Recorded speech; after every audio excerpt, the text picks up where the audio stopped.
2025 July 27 കേരളത്തിൻ്റെ വാനമ്പാടിയായ KS. ചിത്രയുടെ ജന്മദിനമാണ്. അപ്പോൾ കെ.എസ്. ചിത്ര സ്വന്തമാക്കിയിട്ടുള്ള ചില ബഹുമതികളെ പറ്റിയിട്ടാണ് ഇന്നത്തെ video. Times of group K S. ചിത്രയെ 2016 ഇന്ത്യൻ സിനിമയുടെ മെലഡി ക്യൂനായി ആദരിച്ചു. ഇന്ത്യൻ സിനിമയുടെ ലിറ്റിൽ നൈറ്റിൻഗേളായ വിവിധ പ്രദേശങ്ങളിൽ വിവിധ സ്നേഹനാമങ്ങളിൽ അറിയപ്പെടുന്നു.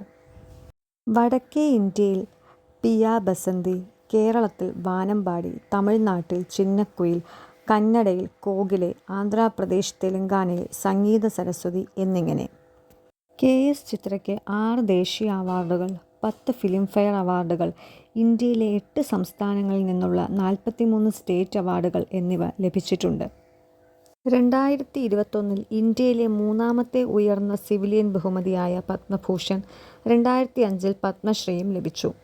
2003 യുകെയിലെ ഹൗസ് ഓഫ് കോമണിൽ ബ്രിട്ടീഷ് പാർലമെൻറ്റ് ആദരിച്ച ആദ്യ ഇന്ത്യൻ വനിതയായി കെ.എസ്. ചിത്ര മാറി.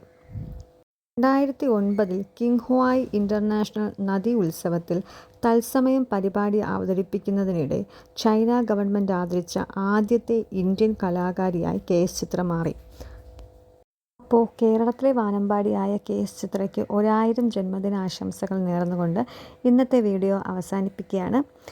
ഹാപ്പി ബർത്ത്ഡേ ചിത്രാമ്മ.